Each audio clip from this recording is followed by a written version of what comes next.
जय हिंद साथियों। Indian education study में आपका स्वागत है। आइए हम दोस्तों सब्जेक्टिव प्लूसेंट का रसायन विज्ञान यानी कि केमिस्ट्री से हम जानते हैं। और ये जो है दोस्तों पहला अध्याय होगा। पहला अध्याय जो कि पदार्थ और उनके प्राकृतिक के संबंध में। तो दोस्तों पहला अध्याय क्या है? पदार्थ एवं प्राकृतिक। उससे पहले कुछ दिया हुआ है रसायन विज्ञान के संबंध में। तो सबसे पहले हम उसको जान लेते हैं। जैसे कि रसायन विज्ञान की अगर हम बात करें, रासायनिक विज्ञान यानी केमिस्ट्री की अगर हम बात करें, तो केमिस्ट्री जो है विज्ञान की वह शाखा है दोस्तों। केमिस्ट्री जो है विज्ञान की वह शाखा है जिसके अंतर्गत पदार्थों के गुण, संघटन, संरचना और उसमें होने वाले परिवर्तनों का अध्ययन किया जाता है। केमिस्ट्री अर्थात रसायन विज्ञान शब्द की उत्पत्ति मिस्र के प्राचीन शब्द कीमिया से हुआ। तो दोस्तों केमिस्ट्री की हम बात करें यानी कि रसायन विज्ञान की शब्द की उत्पत्ति की हम बात करें तो मिस्र के प्राचीन शब्द कीमिया से इसकी उत्पत्ति हुई है दोस्तों, जिसका अर्थ होता है काला रंग। यानी कि कीमिया का क्या अर्थ होता है? तो कीमिया का अर्थ है काला रंग। मिस्र के लोग काली मिट्टी को केमी कहते थे। तो मिस्र के लोग काली मिट्टी को क्या कहते थे? केमी कहते थे। प्रारंभ में रसायन विज्ञान के अध्ययन को केमी टेकिंग कहा गया और लेवाइसी यानी कि लेबोजियर, इस इंग्लिश में इसका जो उच्चारण हो जाएगा लेबोजियर। और इसे जो है लेबोजियर को रसायन विज्ञान का जनक कहते हैं दोस्तों।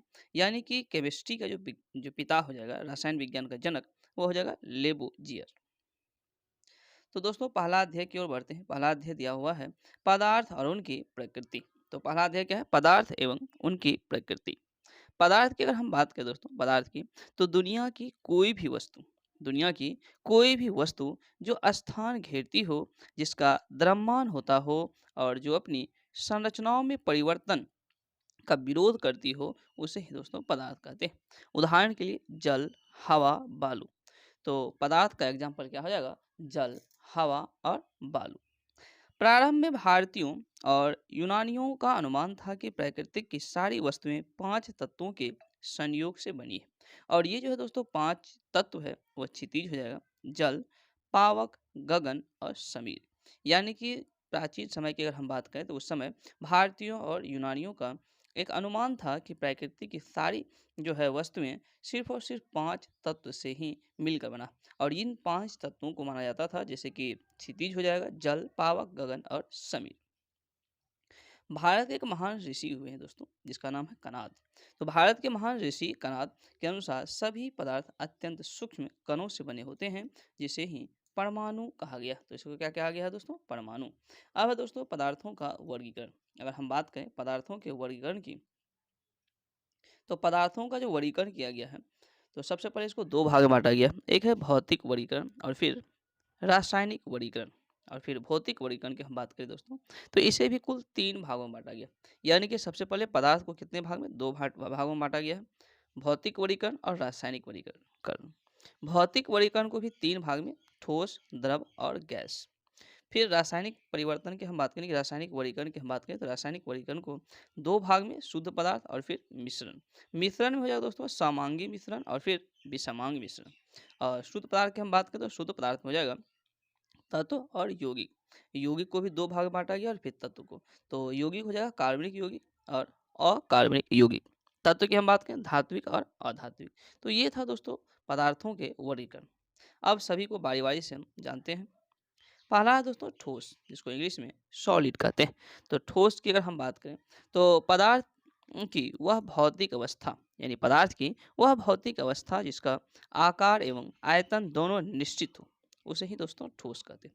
तो ठोस में क्या हो जाएगा? आकार और आयतन दोनों निश्चित हो जाएगा, ये कांस्टेंट हो जाएगा, उसे ही क्या कहेंगे? तो उसको ठोस कहते हैं। और इसका एग्जाम्पल हो जाएगा लोहा की छड़, लकड़ी की कुर्सी, बर्फ का टुकड़ा। ये सब दोस्तों ठोस यानी सॉलिड का क्या है? एग्जाम्पल है। द्रव की हम बात करें लिक्विड की, तो पदार्थ की वैसी भौतिक अवस्था दोस्तों, पदार्थ की वैसी भौतिक अवस्था जिसका आकार अनिश्चित, यानी कि द्रव का जो है आकार क्या होगा? अनिश्चित, यानी कोई इसका आकार नहीं होता है। जिस शेप में इसको रखते हैं उसी शेप का ये जो है ग्रहण कर लेता है, इसलिए इसका आकार क्या था? अनिश्चित होता है। लेकिन दोस्तों आयतन की हम बात करें तो आयतन जो है निश्चित होता है, तो उसे ही क्या कहते हैं? द्रव। तो द्रव जो है पदार्थ की वो भौतिक अवस्था है जिसका आकार अनिश्चित और आयतन क्या होता है? निश्चित होता है। इसका एग्जाम्पल हो जाएगा अल्कोहल, पानी, तारपीन तेल, मिट्टी का तेल। तो ये सब क्या है? द्रव का जो है एग्जाम्पल हो जाएगा। अब है दोस्तों गैस। अगर हम बात करें गैस की, तो पदार्थ का वह भौतिक अवस्था, पदार्थ का दोस्तों वह भौतिक अवस्था जिसका आकार और आयतन दोनों ही अनिश्चित हो। यानी कि दोस्तों ठोस में क्या देखें, आकार और आयतन दोनों निश्चित था, और द्रव की हम बात करें तो आकार क्या था, अनिश्चित था, लेकिन आयतन जो है दोस्तों वो निश्चित था। और गैस में जो है दोनों ही क्या होगा, अनिश्चित होगा, यानी कि दोनों ही निश्चित नहीं होता है, ना ही आकार और ना ही आयतन। और ऐसे ही वस्तु क्या, ऐसे ही क्या कहते हैं, पदार्थ कहते हैं, जैसे कि हवा हो जाएगा, ऑक्सीजन, नाइट्रोजन, ये सब क्या है, गैस का मुख्य जो है एग्जाम्पल हो जाएगा। गैसों का दोस्तों कोई पृष्ठ भी नहीं होता, गैसों का कोई भी क्या होता है, पृष्ठ नहीं होता है। इसका विसरण बहुत अधिक होता है और इसे आसानी से संपीड़ित यानी कि कंप्रेस जो है की जा सकती है। अब है दोस्तों ताप एवं दाब में परिवर्तन करके किसी पदार्थ की अवस्था को बदला जा सकता है। यानी दोस्तों पदार्थ की अवस्था की हम बात करें तो दाब और ताप में परिवर्तन करके पदार्थ की अवस्था को बदला जा सकता है, परंतु इसका अपवाद भी है। जैसे लकड़ी, इसको दाब करके हम नहीं इसका आकार बदल सकते। जैसे पत्थर हो गया, इसको भी दाब उब करके तो ये हो गया, नहीं बदला जा सकता, इसका कुछ अपवाद भी है। यह केवल ठोस अवस्था में ही रह सकता है। जल की हम बात करें दोस्तों, जल तीनों भौतिक अवस्था में रह सकता है, ठोस, द्रव और गैस, तीनों अवस्था में जल रह सकता है आसानी से। पदार्थ के तीनों भौतिक अवस्थाओं के रूप की अगर हम बात करें साम्य होता है, जैसे ठोस, द्रव और गैस, और इसका बेस्ट एग्जाम्पल हो जाएगा जल। कुछ पदार्थ की हम बात करें दोस्तों, तो कुछ पदार्थ गर्म करने पर सीधे ठोस रूप से गैस बन जाता है। यानी कुछ पदार्थ को हम गर्म करते हैं तो क्या होता है, सीधे वो ठोस रूप में है, लेकिन वो क्या होता है, डायरेक्ट गैस रूप में परिवर्तन होता है। और ऐसे ही पदार्थ को क्या कहते हैं, आयोडीन कहते हैं, ये सॉरी ऊर्ध्वपातन कहते हैं। क्या कहते हैं, ऊर्ध्वपातन। तो ऊर्ध्वपातन हो जाएगा ऐसे पदार्थ जिसको गर्म करने पर क्या होता है, डायरेक्ट क्या हो, गैस रूप में परिवर्तन हो जाता है। और इसका कुछ एग्जाम्पल है आयोडीन और कपूर। तो आयोडीन और कपूर क्या है, ऊर्ध्वपातन का एक बेस्ट एग्जाम्पल। पदार्थ की दोस्तों चौथी अवस्था हम बात करें, प्लाज्मा अवस्था हो जाएगा। प्लाज्मा अवस्था पदार्थ की चौथी अवस्था। पांचवी अवस्था बॉस आइंस्टाइन कंडेंसेट हो जाएगा। तत्व की हम बात करें, एलिमेंट की, तो दोस्तों तत्व जो है, तत्व वह शुद्ध पदार्थ है जिसे किसी भी ज्ञात भौतिक एवं रासायनिक विधियों से ना तो दो या दो से अधिक पदार्थों में विभाजित किया जा सकता है, और ना ही अन्य सरल पदार्थों के योग से ही बनाया जा सकता है। और तत्व के एग्जाम्पल की हम बात करें दोस्तों, सोना, चांदी, ऑक्सीजन। सोना, चांदी, ऑक्सीजन, ये सब क्या है, तत्व का बेस्ट एग्जाम्पल हो जाएगा। अब है दोस्तों यौगिक।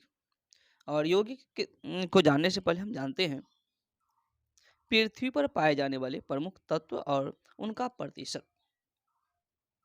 तो पृथ्वी पर पाए जाने वाले प्रमुख तत्व की हम बात करें तो पृथ्वी पर सबसे अधिक जो है तत्व में ऑक्सीजन पाया जाता है दोस्तों। और ऑक्सीजन की परसेंट की हम बात करें तो 46.60 हो जाएगा।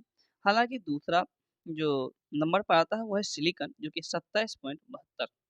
तो पृथ्वी पर पाए जाने वाले तत्व में सबसे अधिक ऑक्सीजन, दूसरा स्थान पर दोस्तों सिलिकॉन है। तीसरा स्थान पर क्या है, एल्यूमिनियम है 8.13%। चौथा स्थान लोहा हो जाएगा 5%। पांचवा में दोस्तों कैल्शियम हो जाएगा जो कि 3.6%। छठा जो है दोस्तों सोडियम हो जाएगा 2.83%। और पृथ्वी पर पाए जाने वाले सातवां हो जाएगा पोटेशियम 2.59। फिर आठवां मैग्नीशियम 2.09। और नौवां टिटेनियम हो जाएगा दोस्तों, जो कि 0.44% पाया जाता है। और 10वां जो है हाइड्रोजन, जो कि मात्र 0.14%। और इन कुल 10 तत्वों को अगर हम जोड़ देंगे दोस्तों तो 99.14% जो है पृथ्वी पर पाए जाने वाले मुख्य ये तत्वों का क्रम से जो है अभी हमने आपको बताया था। अब दोस्तों चलते हैं यौगिक की ओर। यौगिक की अगर हम बात करें तो वह शुद्ध पदार्थ जो रासायनिक रूप से दो या दो से अधिक तत्वों के एक निश्चित अनुपात में रासायनिक संयोग से बने हैं, उसे ही दोस्तों यौगिक कहते हैं। यौगिक के गुण उनके अवयवी तत्वों के गुणों से भिन्न होता है। तो दोस्तों यौगिक के गुण की अगर हम बात करें तो यौगिक के गुण जो है उनके अवयवी तत्वों के गुणों से भिन्न होता है। जैसे जल, और जल ऑक्सीजन एवं हाइड्रोजन से मिलकर बनता है। जैसे कि जल का सूत्र दोस्तों क्या होता है, H2O। ये क्या है, जल का सूत्र है। तो जल में क्या है, हाइड्रोजन है और ऑक्सीजन है। हाइड्रोजन के 2 परमाणु और ऑक्सीजन के क्या है, 1 परमाणु, और दोनों को जब मिलाएंगे तो क्या बनेगा, जल। इसमें ऑक्सीजन जलने में क्या होता है, सहायता करता है, लेकिन हाइड्रोजन दोस्तों खुद जलता है। तो हाइड्रोजन क्या होता है, खुद जलता है, लेकिन ऑक्सीजन जो है जलने में सहायता प्रदान करता है। लेकिन इन दोनों की यौगिक को अगर मिला देंगे तो जल बनता है, जो कि जल क्या करता है दोस्तों, यह जो है आग को बुझा देता है। तो जल आग को बुझा देता है। अब है दोस्तों मिश्रण। अगर हम बात करें मिश्रण की, तो वह पदार्थ जो दो या दो से अधिक तत्वों या यौगिकों के किसी भी अनुपात में मिलाने से प्राप्त होता है दोस्तों, उसे ही मिश्रण कहते हैं। और इसे सरल यांत्रिक विधि द्वारा पुनः प्रारंभिक अवयवों में प्राप्त किया जा सकता है। जैसे हवा, हवा क्या है, एक मिश्रण है। तो हवा क्या है, एक मिश्रण। अब है दोस्तों सामान्य शरीर, यानी कि सामान्य शरीर जो होता है मानव शरीर में, इसमें है कुछ तत्वों का औसत दिया हुआ है। तो शरीर में सबसे अधिक मात्रा में क्या पाया जाता है दोस्तों, तत्व में, यह हो जाएगा ऑक्सीजन। कितना, तो 65%। तो यानी कि सामान्य शरीर में तत्वों का जो औसत है 65% जो कि ऑक्सीजन है। कार्बन 18%, हाइड्रोजन 10%, हाइड्रोजन, नाइट्रोजन दोस्तों 3% पाया जाता है, कैल्शियम 2%, फास्फोरस जो है 1%, पोटेशियम 0.35% और सल्फर जो है 0.25%। सोडियम की हम बात करें दोस्तों तो 0.15, क्लोरीन 0.15, मैग्नीशियम 0.05, लोहा की हम बात करें 0.004 और अन्य तत्व हो जाएगा 0.46% पाया जाता है। तो अब है दोस्तों समांग मिश्रण। अगर हम बात करें समांग मिश्रण की, समांग मिश्रण तो निश्चित अनुपात में अवयवों को मिलाने से समांग मिश्रण का निर्माण होता है दोस्तों। और इसके प्रत्येक भाग के गुण धर्म एक समान होते हैं। जैसे चीनी या नमक का जलीय विलयन, हवा, ये सब क्या है दोस्तों, समांग मिश्रण का एग्जाम्पल। अब है दोस्तों विषमांग मिश्रण। अगर हम बात करें विषमांग मिश्रण की, तो अनिश्चित अनुपात में अवयवों को मिलाने से विषमांग मिश्रण का निर्माण होता है। और इसके प्रत्येक भाग के गुण और उनके संघटक भिन्न भिन्न होते हैं। जैसे कि बारूद, कुहासा, तो ये सब क्या है दोस्तों, ये सब जो है विषमांग मिश्रण है। अब है कि हम बात करें नेक्स्ट पॉइंट की, तो जब किसी मिश्रण में पानी मिलाने पर इसका भारी घटक अवक्षेपित हो जाता है, तो दोस्तों इस प्रक्रिया को अवसादन कहते हैं। क्या कहते हैं, अवसादन। अब है दोस्तों मिश्रण को अलग करने की कुछ प्रमुख विधियां। अगर हम बात करें मिश्रण की अलग करने, तो अब है दोस्तों मिश्रण को अलग करने की कुछ प्रमुख विधियां। तो पहला विधि में कि हम बात करें तो पहला विधि हो जाएगा क्या है, तो इसका है रवाकरण। तो मिश्रण के अलग करने की विधि में पहला क्या है, रवाकरण। रवाकरण की हम बात करें दोस्तों, तो इस विधि के द्वारा अकार्बनिक ठोस मिश्रण को अलग किया जाता है। तो अकार्बनिक ठोस मिश्रण को अलग किया जाता है किस विधि से, रवाकरण से। और इस विधि में दोस्तों अशुद्ध ठोस मिश्रण को उचित विलायक, यानी कि अशुद्ध जो ठोस मिश्रण है उसको उचित विलायक के साथ मिलाकर गर्म किया जाता है तथा गर्म अवस्था में ही कीप द्वारा छान लिया जाता है दोस्तों। और छानने के बाद विलयन को कम ताप पर धीरे धीरे ठंडा किया जाता है। और ठंडा होने पर शुद्ध पदार्थ क्रिस्टल के रूप में विलयन से पृथक हो जाता है, जैसे कि शर्करा और नमक के मिश्रण। तो दोस्तों शर्करा और नमक के मिश्रण को इथाइल एल्कोहल में 348 के ताप पर गर्म कर इस विधि के द्वारा अलग किया जाता है। अब है दोस्तों आसवन विधि। अगर हम बात करें आसवन विधि की, तो आसवन विधि की अगर हम बात करें दोस्तों, तो जब दो द्रवों के जब दो द्रवों के क्वथनांक में अंतर अधिक होता है, तो उसके मिश्रण को आसानी, यानी कि उसके मिश्रण को आसवन विधि से पृथक करते हैं। यानी कि जब दो द्रवों के क्वथनांक में अंतर अधिक हो, तो वैसे मिश्रण को जो है आसवन विधि से अलग करते हैं। अतः यह द्रवों के मिश्रण को अलग करने की विधि है दोस्तों। और इसका प्रथम भाग वाष्पीकरण होता है, दूसरा भाग संघनन होता है। अब है दोस्तों ऊर्ध्वपातन। तो आइए जानते हैं ऊर्ध्वपातन के बारे में। ऊर्ध्वपातन की अगर हम बात करें, तो ऊर्ध्वपातन जो है दोस्तों, ऊर्ध्वपातन विधि से मिश्रण को अलग करने की हम बात करें, तो इस विधि द्वारा ऐसे दोस्तों दो ठोस के मिश्रण को अलग करते हैं जिसमें एक ठोस ऊर्ध्वपातित हो। यानी कि ऊर्ध्वपातन विधि से मिश्रण को अलग करने में एक जो है एक जो है ठोस क्या होना चाहिए, ऊर्ध्वपातित होना चाहिए, जबकि दूसरा ऊर्ध्वपातित नहीं होनी चाहिए। और इस विधि से दोस्तों कपूर को अलग किया जाता है, नेप्थलीन को अलग किया जाता है, अमोनियम क्लोराइड और एंथ्रासीन आदि को जो है ऊर्ध्वपातन विधि से अलग किया जाता है। अब दोस्तों आंशिक आसवन विधि। अगर हम आंशिक आसवन विधि करें बात, तो इस विधि से वैसे मिश्रित द्रवों को अलग करते हैं। यानी कि दोस्तों आंशिक आचरण विधि से वैसे मिश्रित द्रवों को अलग करते हैं जिनके क्वथनांकों में अंतर बहुत कम होता है। खनिज तेल, कच्चे तेल में से शुद्ध डीजल, पेट्रोल, मिट्टी के तेल, कोलतार आदि को दोस्तों इसी विधि से अलग करते हैं। कहने का सीधा सा अर्थ है दोस्तों कि आंशिक आचरण विधि से कच्चे तेल जैसे कि शुद्ध डीजल, पेट्रोल, मिट्टी तेल, कोलतार आदि को अलग करते हैं आंशिक आचरण विधि से। अब है दोस्तों वर्ण लेखन। अगर हम बात करें वर्ण लेखन विधि की, तो दोस्तों इस विधि यानी कि यह विधि इस तथ्य पर आधारित है, वर्ण लेखन विधि इस तथ्य पर आधारित है कि किसी मिश्रण के विभिन्न घटकों की अवशोषण क्षमता भिन्न भिन्न होती है तथा वे किसी अधिशोषक पदार्थों में विभिन्न दूरियों पर अवशोषित होते हैं और इस प्रकार वे पृथक कर लिए जाते हैं। अब दोस्तों भाप आसवन की हम बात करें तो इस विधि से कार्बनिक मिश्रण को शुद्ध करते हैं। तो दोस्तों भाप आसवन विधि से कैसे मिश्रण को अलग किया जाता है? कार्बनिक मिश्रण को शुद्ध करते हैं जो जल में अघुलनशील होता है, यानी कि यह भाप आसवन क्या है तो जल में अघुलनशील होता है परंतु भाप के साथ वाष्पशील होता है। और इस विधि के द्वारा विशेष रूप से उन पदार्थों का शुद्धिकरण किया जाता है जो अपना क्वथनांक पर अपघटित हो जाते हैं, जैसे एसीटोन, मेथिल एल्कोहल आदि। तो दोस्तों मेथिल और यानी कि मैथिल एल्कोहल और एसीटोन को जो हम अलग करते हैं, शुद्ध करते हैं, इसको भाप आसवन विधि से। अब दोस्तों पदार्थ की अवस्था में परिवर्तन। अगर हम बात करें पदार्थ की अवस्था में परिवर्तन का, तो सबसे पहले इसमें आता है द्रवनांक। द्रवनांक की हम बात करें, इसको इंग्लिश में मेल्टिंग पॉइंट कहते हैं। तो दोस्तों द्रव्यमान को इंग्लिश में क्या कहते हैं? Melting point. कहने का सीधा सा अर्थ है कि गर्म करने पर जब ठोस पदार्थ द्रव अवस्था में परिवर्तन हो जाता है तो उनमें से अधिकांश में यह परिवर्तन एक विशेष दाब तथा एक नियत ताप पर होता है दोस्तों। और यह नियत ताप वस्तु के द्रव्यमानांक कहलाता है। जब तक पदार्थ गलता है, ये ठोस के आखिरी कण तक रहता है, तब तक जो है ताप अस्थिर रहता है यदि विशेष दाब नियत हो तो। अब दोस्तों हिमांक को जैसे कि फ्रीजिंग पॉइंट कहते हैं। और हिमांक की हम बात करें तो किसी विशेष दाब पर, यानी किसी विशेष दाब पर वह नियत ताप जिस पर कोई द्रव जमता है उसी को ही हिमांक कहते हैं। यानी कि वह विशेष दाब नियत ताप पर जो है कोई द्रव क्या होता है जमता है, उसको क्या कहते हैं? हिमांक कहते हैं। सामान्यतः दोस्तों पदार्थों के द्रव्यमानांक और हिमांक दोनों का मान क्या होता है? बराबर होता है। बर्फ का द्रव्यमानांक और हिमांक दोनों दोस्तों 0 डिग्री सेल्सियस। तो हिमांक की हम बात करें और द्रव्यमानांक की, तो दोनों जो है बर्फ का कितना हो जाएगा? यह हो जाएगा 0 डिग्री सेल्सियस। अशुद्धियों की उपस्थिति में पदार्थों के हिमांक और द्रव्यमानांक दोनों कम हो जाता है दोस्तों।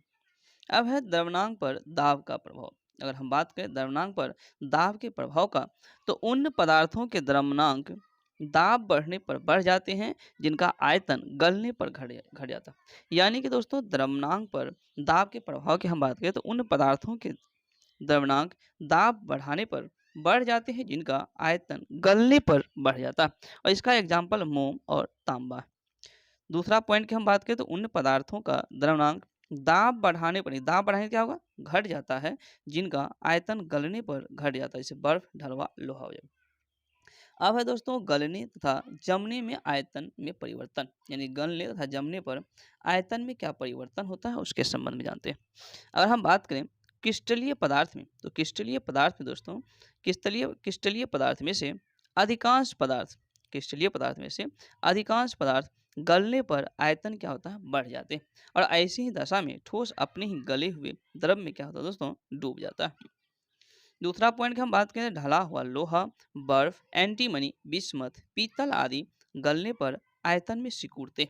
यानी दोस्तों ये सब जो दिया हुआ है, जैसे कि लोहा हो गया, बर्फ हो गया, एंटीमनी, बिस्मथ, पीतल, ये सब क्या होता है? गलने जैसे सब गलेगा तो उसमें आयतन में क्या होता है? सिकुड़ता है सबका आयतन। और इस प्रकार के ठोस अपने ही गले द्रव में प्लवन करते हैं, यानी कि तैरने लगते हैं। और इसी विशेष गुण के कारण बर्फ का टुकड़ा गले हुए पानी में ही क्या करते हैं? प्लवन करते हैं दोस्तों, यानी कि तैरते हैं। और हम बात करें सांचे में केवल वे पदार्थ ढाले जा सकते हैं जो ठोस बनने पर आयतन बढ़ते हैं। यानी दोस्तों सांचे में ढालने की हम बात करें तो केवल वैसे पदार्थ को ढाला जा सकता है जो कि ठोस बनने पर क्या होगा, आयतन में बढ़ते हैं, क्योंकि तभी वे सांचे के आकार को पूर्णतः प्राप्त कर लेते हैं। मुद्रण धातु की हम बात करें दोस्तों, मुद्रण धातु ऐसे के बने होते हैं, यानी कि मुद्रण धातु ऐसे पदार्थ के बने होते हैं जो जमने पर आयतन बढ़ते हैं। तो जमने में आयतन बढ़ेगा, मुद्रण धातु। चांदी और सोना की हम बात करें दोस्तों, चांदी और सोना की वस्तुएं ढाली नहीं जा सकती, इसको केवल मोहर यानी कि स्टाम्प जो है लगाकर बनाई जा सकती है। मिश्र धातु के द्रव्यनांक की हम बात करें, मिश्र धातुओं का द्रव्यनांक तो उन्हें बनाने वाले पदार्थों के गलनांक से कम होता है, क्योंकि अशुद्धियां डाल देने पर पदार्थ के गलनांक घट जाता है दोस्तों। अब है दोस्तों हिमकारी मिश्रण। अगर हम हिमकारी मिश्रण की बात करें तो किसी ठोस को उसके द्रव्यनांक पर गलने के लिए ऊष्मा की आवश्यकता होगी, जो उसकी गुप्त ऊष्मा होगी, और यह ऊष्मा साधारणतः बाहर से मिलती है। जैसे जल में बर्फ का टुकड़ा मिलाने पर बर्फ गलेगा। जल में क्या होता है, अगर बर्फ का टुकड़ा मिला देते हैं तो बर्फ दोस्तों गलेगा, गलेगा ही, गलने लगता है। परंतु गलने के लिए द्रव्यनांक पर वह जल से उष्मा लगेगी। तो गलने के लिए द्रव्यनांक पर वो क्या करता है, जल से क्या करता है, उष्मा को ग्रहण करता है बर्फ, जिससे जल का तापमान क्या होता है, घटने लगेगा, और मिश्रण का ताप क्या होता है, घट जाता है। यानी कि मिश्रण का ताप क्या घट जाता है। हिमकारी मिश्रण का बनना इसी सिद्धांत पर दोस्तों आधारित है। उदाहरण की हम बात करें, उदाहरण के लिए जो दिया हुआ है कि घर पर आइसक्रीम जमाने के लिए नमक का एक भाग, यानी कि घर पर अगर दोस्तों आइसक्रीम अगर जमाना हो तो इसमें क्या करते हैं, नमक का एक भाग और बर्फ के 3 भाग को मिलाते हैं। और इस तरह अगर हम यानी कि आइसक्रीम बनाने के लिए नमक के एक भाग और बर्फ के 3 भाग को दोस्तों मिलाते हैं तो मिश्रण का जो तापमान है -22 डिग्री सेल्सियस तक प्राप्त कर लेता है। वाष्पीकरण की अगर हम बात करें दोस्तों, वाष्पीकरण जिसको इंग्लिश में वेपोराइजेशन कहते हैं, तो वाष्पीकरण को इंग्लिश में क्या करते हैं, वेपोराइजेशन। तो द्रव से वाष्प में परिणत होने की क्रिया को ही दोस्तों वाष्पीकरण कहते हैं। तो वाष्पीकरण किसे कहते हैं, द्रव से वाष्प में बदलना ही वाष्पीकरण कहते हैं। और यह 2 प्रकार से दोस्तों होती है। पहला है वाष्पन, दूसरा क्या है, क्वथन। वाष्पन और क्वथन यानी कि बॉइलिंग पॉइंट और इवोपराइजेशन। द्रव्यनांक से कम तापमान पर द्रव्यनांक से कम तापमान पर द्रव के वाष्प में परिवर्तन होने की क्रिया को ही वाष्पन कहते हैं। और दोस्तों वाष्पन की क्रिया निम्न बातों पर निर्भर करती है। किस कौन कौन से बातों पर, आइए जानते हैं। पहला है क्वथनांक के कम होने पर। क्वथनांक के कम होने पर, क्वथनांक जितना कम होगा दोस्तों वाष्पन की क्रिया उतनी ही अधिक तेजी से होती है। दूसरा है दोस्तों द्रव का ताप। तो द्रव का ताप अधिक होने पर वाष्पन क्या होगा, अधिक होगा। जैसे कि तापमान अधिक होगा तो क्या होगा, वाष्पन की क्रिया अधिक होने लगेगा। द्रव के खुले पृष्ठ के क्षेत्रफल बढ़ाएंगे तो भी क्या होगा, वाष्पन तेज होगा। दूसरा है दोस्तों पृष्ठ, यानी कि द्रव के पृष्ठ पर की हम बात करें तो द्रव के पृष्ठ पर वायु बदलने पर द्रव के पृष्ठ पर वायु बदलने पर वाष्पन तेज होगी। द्रव के पृष्ठ पर दूसरा है कि द्रव के पृष्ठ पर वायु का दाब जितना ही कम होगा वाष्पन उतनी ही दोस्तों तेजी से होगी। तीसरा हो जाएगा द्रव के पृष्ठ पर वाष्प दाब जितना बढ़ाया जाएगा वाष्पन की दर उतनी ही दोस्तों घटती जाएगी। द्रव्यनांक की हम बात करें यानी कि बॉइलिंग पॉइंट की अगर हम बात करें दोस्तों, बॉइलिंग पॉइंट की, तो दाब के किसी दाब के किसी दिए हुए नियत मान दाब के किसी दिए हुए नियत मान के लिए यह नियत ताप जिस पर कोई द्रव उबलकर द्रव अवस्था से वाष्प की अवस्था में परिणत हो जाए तो दोस्तों वह नियत ताप द्रव का क्वथनांक कहलाता है। दाब बढ़ाने से द्रव का क्वथनांक दोस्तों बढ़ जाता है और दाब घटाने से द्रव का क्वथनांक घट जाता है। घुलनशील अशुद्धियाँ मिलाने से द्रव का क्वथनांक बढ़ जाएगा, यानी कि हम घुलनशील अशुद्धियाँ मिलाएंगे तो दोस्तों द्रव का क्वथनांक क्या होगा, बढ़ जाएगा। विभिन्न जो है द्रव के क्वथनांक की हम बात करें दोस्तों, विभिन्न द्रव के क्वथनांक की, तो द्रव दिया हुआ और यहाँ क्या नीचे क्वथनांक है। तो जल का जो है क्वथनांक 100 डिग्री सेल्सियस होता है। इथेनॉल का क्वथनांक दोस्तों 78, और इथेनॉल की हम बात करें तो इथेनॉल का 78.3 डिग्री सेल्सियस होता है क्वथनांक।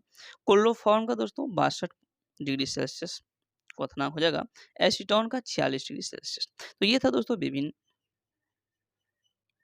पदार्थों का क्या है क्वथनांक था, जैसे कि जल का 100 डिग्री सेल्सियस, इथेनॉल का 78.3 डिग्री सेल्सियस, क्लोरोफॉर्म का 62 डिग्री और एसीटोन का 46 डिग्री।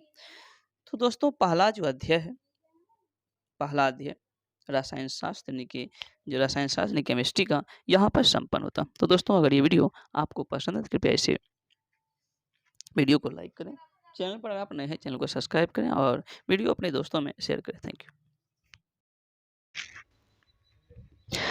जय हिंद साथियों, इंडियन एजुकेशन स्टडी में आपका स्वागत है। आइए हम दोस्तों सब्जेक्टिव पोल्यूशन का दूसरा अध्याय केमिस्ट्री का जानते हैं, रसायन शास्त्र का दूसरा अध्याय, जो कि दोस्तों इसका नाम है परमाणु संरचना। परमाणु संरचना दूसरा अध्याय केमिस्ट्री। बात करें दोस्तों एटम की यानी परमाणु की, तो जानते हैं परमाणु की बात अगर करते हैं तो परमाणु जो है दोस्तों, परमाणु तत्व का वह छोटा से छोटा कण है जो किसी भी रासायनिक अभिक्रिया में भाग ले सकता है, परंतु दोस्तों स्वतंत्र अवस्था में नहीं रह सकता। परमाणु विद्युत का क्या होता है, उदासीन होता है। तो दोस्तों परमाणु की हम बात करें तो परमाणु जो है तत्व का वह छोटा से छोटा कण है जो किसी भी रासायनिक अभिक्रिया में भाग ले सकता है, परंतु स्वतंत्र अवस्था में नहीं रह सकता। और परमाणु विद्युत का क्या है, तो उदासीन। अणु की दोस्तों हम बात करें, तत्व तथा यौगिक का वह छोटा से छोटा कण, यानी कि तत्व तथा यौगिक का वह छोटा से छोटा कण है जो स्वतंत्र अवस्था में रह सकता है, उसको ही दोस्तों अणु कहते हैं। परमाणु भार की अगर हम बात करें, परमाणु भार का एटॉमिक वेट का, तो किसी तत्व के परमाणु भार, किसी तत्व का परमाणु भार वह संख्या है जो यह प्रदर्शित करता है कि तत्व का एक परमाणु कार्बन 12 के परमाणु के 1/12 भाग द्रव्यमान तथा हाइड्रोजन के 1.008 भाग द्रव्यमान से कितना गुना भारी। अब है दोस्तों अनुभार। अनुभार की हम बात करें तो किसी पदार्थ के अनुभार वह संख्या है जो यह प्रदर्शित करती है कि उस पदार्थ का एक अणु कार्बन 12 के एक परमाणु के 1/12 भाग से कितना गुना भारी। आधुनिक परमाणु सिद्धांत के जनक की हम बात करें दोस्तों, आधुनिक परमाणु सिद्धांत के जनक जॉन डाल्टन को माना जाता है। डाल्टन के परमाणु सिद्धांत के अनुसार परमाणु यौगिकों को बनाने के लिए लघु पूर्ण संख्याओं के अनुपात में संयोजित होते हैं। मोल धारणा की हम बात करें दोस्तों, मोल धारणा तो एक मोल किसी भी निश्चित सूत्र वाले पदार्थ की वह राशि है दोस्तों जिसमें इस पदार्थ के इकाई सूत्र की संख्या उतनी ही है जितनी शुद्ध कार्बन 12 आइसोटोप के ठीक 12 ग्राम में परमाणुओं की संख्या है दोस्तों। मोल इकाई का मान, अगर दोस्तों मोल इकाई का मान की हम बात करें तो मोल का मान दोस्तों 6.022 गुना 10^23। तो मोल इकाई का मान क्या है, 6.022 गुना 10^23 है। कार्बन के 12 ग्राम, कार्बन के 12 ग्राम या एक मोल में 6.022 गुना 10^23 परमाणु है। 6.022 गुना 10^23 को एवोगाड्रो संख्या कहते हैं।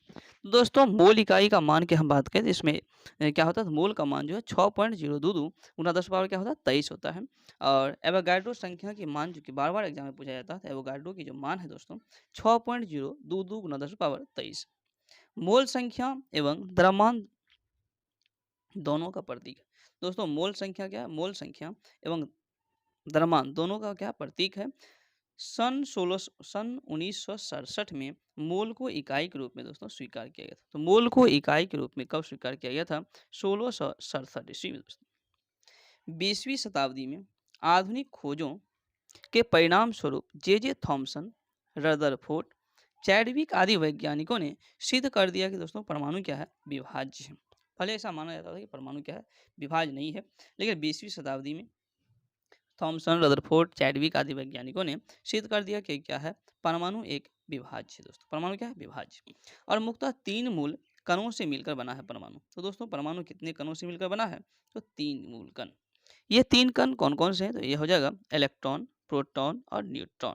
Electron, proton, neutron. प्रमुख मूल कणों की अभिलक्षण की हम बात करें दोस्तों, तो मूल कण इसमें इलेक्ट्रॉन हो जाएगा, इलेक्ट्रॉन, प्रोटॉन, इलेक्ट्रॉन, प्रोटॉन और न्यूट्रॉन। इलेक्ट्रॉन का प्रतीक की हम बात करें तो ई नॉट -1 हो जाता है, प्रोटॉन का p11 और न्यूट्रॉन का n हो जाता है। ये क्या है? प्रतीक है, संकेत। आवेश की हम बात करें दोस्तों, इलेक्ट्रॉन पर -1 आवेश होता है। आवेश जो है -1 इलेक्ट्रॉन पर, प्रोटॉन पर +1 और न्यूट्रॉन पर आवेश क्या है? 0 होता है। द्रव्यमान की हम बारी बारी से अगर हम बात करें द्रव्यमान की, तो दोस्तों इलेक्ट्रॉन का जो द्रव्यमान है 9.1095 × 10⁻28 ग्राम। हालांकि प्रोटॉन का द्रव्यमान है दोस्तों 1.6726 × 10⁻24 ग्राम, और न्यूट्रॉन के द्रव्यमान की हम बात करें दोस्तों तो 1.6749 × 10 क्या है? इनवर्स 24। द्रव्यमान की हम बात करें दोस्तों, इलेक्ट्रॉन का द्रव्यमान 0.000548 है। प्रोटॉन का दोस्तों द्रव्यमान की अगर हम बात करें प्रोटॉन का, तो यह हो जाएगा 1.0073335। न्यूट्रॉन का द्रव्यमान दोस्तों 1.008724 हो जाएगा। खोजकर्ता की हम बात करें दोस्तों, तो इलेक्ट्रॉन की जो खोजकर्ता है, इलेक्ट्रॉन की खोजकर्ता जे थॉमसन। प्रोटॉन की खोजकर्ता कौन हो जाएगा? गोल्डस्टीन। और न्यूट्रॉन की खोज दोस्तों चेडविक ने किया था, कब? तो 1932 में। तो इलेक्ट्रॉन जे थॉमसन, प्रोटॉन की खोजकर्ता हो जाएगा गोल्डस्टीन, न्यूट्रॉन चेडविक हो जाएगा, जो कि 1932 में खोजा था। सबसे पहले दोस्तों इलेक्ट्रॉन के आवेश का सफलतापूर्वक निर्धारण की हम बात करें तो मिलीकन ने किया था। तो इलेक्ट्रॉन के आवेश का सफलतापूर्वक निर्धारण किसके द्वारा किया गया था? तो मिलीकन ने किया था। और मिलीकन ने दोस्तों तेल बूंद प्रयोग विधि से किया था। इलेक्ट्रॉन के तरंग प्रकृति की खोज किसने किया? था डी ब्रोगली। यानी कि दोस्तों सबसे पहले इलेक्ट्रॉन पर आवेश का सफलतापूर्वक निर्धारण मिलीकॉन ने किया था। इलेक्ट्रॉन की तरंग प्रकृति की खोज डी ब्रोगली ने किया था। पॉजिट्रॉन की खोज दोस्तों एंडरसन ने, पॉजिट्रॉन की खोज एंडरसन ने। भारतीय वैज्ञानिक सत्येंद्र नाथ बसु की अगर हम बात करें, तो भारतीय वैज्ञानिक सत्येंद्र नाथ बसु के नाम पर एक विशिष्ट मूलकण बोसोन का नाम दोस्तों रखा गया। लगभग द्रव्यमानहीन, लगभग द्रव्यमानहीन यानी कि कोई भी द्रव्यमान नहीं, तो एवं आवेशहीन यानी कोई भी आवेश नहीं कण क्या है? न्यूट्रिनो। यानी कि न्यूट्रिनो की हम बात करें दोस्तों, इसमें ना ही द्रव्यमान पाया जाता है और ना ही आवेश। और न्यूट्रिनो की खोज की बात करें तो पॉली ने खोजा था, कब? 1930 में। इसमें प्रचक्रण होता है। तो दोस्तों पॉली जो खोजा था न्यूट्रिनो की, तो न्यूट्रिनो में जो क्या होता है? प्रचक्रण होता है। अब है दोस्तों रदरफोर्ड का नाभिक परमाणु मॉडल। तो रदरफोर्ड के नाभिक परमाणु मॉडल की हम बात करें, तो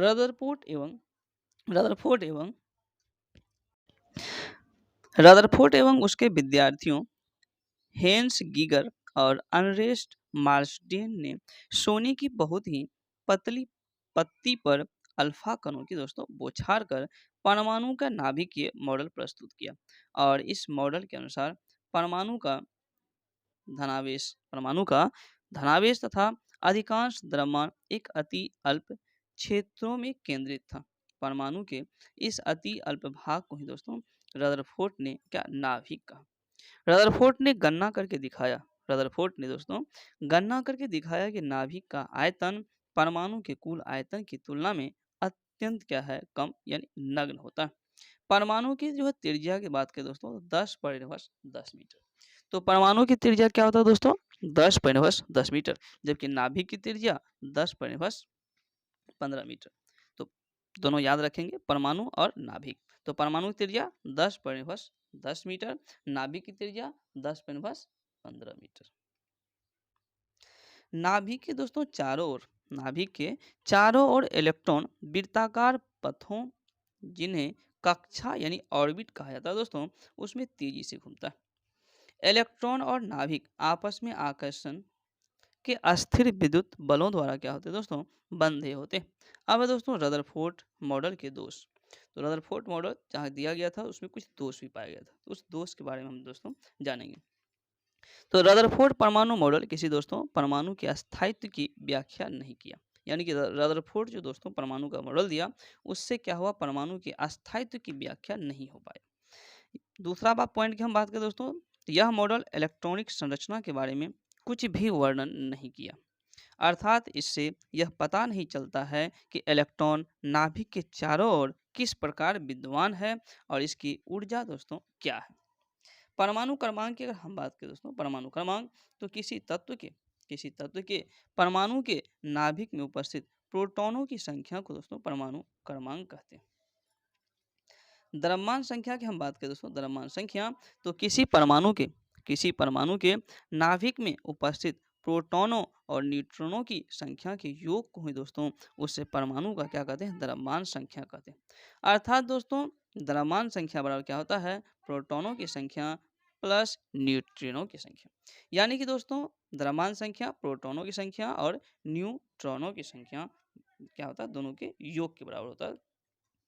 अब दोस्तों क्वांटम संख्या, अगर हम बात क्वांटम संख्या करें तो स्पेक्ट्रम रेखाओं की सूक्ष्म प्रकृति समझाने तथा इलेक्ट्रॉन की ठीक ठीक स्थिति का वर्णन करने हेतु 4 क्वांटम संख्याओं का दोस्तों प्रयोग किया जाता है। और ये जो 4 क्वांटम संख्या है इसका इस प्रकार है। तो पहला क्या है, पहला है दोस्तों मुख्य क्वांटम संख्या। अगर हम बात करें मुख्य क्वांटम संख्या, जिसको इंग्लिश में प्रिंसिपल क्वांटम नंबर कहते हैं, तो एन यह एक धनात्मक पूर्णांक होती है। तो दोस्तों मुख्य क्वांटम संख्या की हम बात करें तो एन क्या है, एन एक धनात्मक पूर्णांक होती है और इसका मान दोस्तों 1, 2, 3 आदि हो सकता है। एन का मान बढ़ाने से अनुमत कक्षकों की संख्या बढ़ती है। इसे एन स्क्वायर द्वारा दिया जाता है और यह जो है इलेक्ट्रॉन के मुख्य ऊर्जा स्तर को क्या करता है, प्रदर्शित करती है। एन के बढ़ने से क्वांटम की ऊर्जा बढ़ेगी। एन के दोस्तों बढ़ने से क्या होगा, एन के बढ़ने से कक्षक की ऊर्जा क्या होगा, बढ़ेगी। दूसरा है दोस्तों दिगंशी क्वांटम संख्या। अगर हम बात दिगंशी क्वांटम संख्या की करें तो एल क्या है, एक इलेक्ट्रॉन रक्षक की त्रिविमीय आकृति को प्रकट करती है दोस्तों। और एल का न्यूनतम मान 0 और अधिकतम मान है दोस्तों n-1 है। तीसरा है दोस्तों चुंबकीय क्वांटम संख्या। तो तीसरा क्या है, चुंबकीय क्वांटम संख्या। एम की हम बात करें तो यह उप ऊर्जा स्तरों के कक्षकों को प्रदर्शित करती है। एम जो है, एम यह उप ऊर्जा स्तरों के कक्षकों को प्रदर्शित करती है। एम का मान एल के मान पर दोस्तों निर्भर करता है। तो एम का मान एल के मान पर निर्भर करता है। किसी एल के लिए एम का मान +1 से लेकर -1 तक होते हैं दोस्तों, यानी शून्य रहित होता है। चौथा है दोस्तों चक्रण क्वांटम संख्या। तो दोस्तों चक्रण क्वांटम संख्या की हम बात करें एस एम एस, 1925 में जॉर्ज उहलेन बैक और सैमुअल गॉड स्मिथ ने एक चौथी क्वांटम संख्या की उपस्थिति प्रतिपादित की दोस्तों, जो इलेक्ट्रॉन प्रचक्रण क्वांटम संख्या यानी एम एस कहलाई। यह इलेक्ट्रॉन के चक्रण की दोस्तों दिशा को प्रदर्शित करती है। किसी चुंबकीय क्वांटम संख्या m के लिए चक्रण क्वांटम संख्या s का मान दोस्तों +1/2 और क्या होता है, -1/2 होता है दोस्तों। क्वांटम सांख्यिकी का मूल समीकरण श्रेडिंजर द्वारा प्रतिपादित किया गया था दोस्तों, जिसके लिए 1933 में इन्हें भौतिकी का जो है नोबेल पुरस्कार भी मिला था। अब दोस्तों पाउली का अपवर्जन का नियम। तो दोस्तों पाउली के अपवर्जन के नियम की हम बात करें तो इसके अनुसार एक के दिए गए परमाणु में किन्हीं 2 इलेक्ट्रॉनों के लिए चारों क्वांटम संख्याओं का मान समान नहीं हो सकता है दोस्तों। अतः यदि यदि 2 इलेक्ट्रॉनों के n, l, m के मान एक ही हो तो उनका चक्रण विपरीत होता होगा दोस्तों। हुंड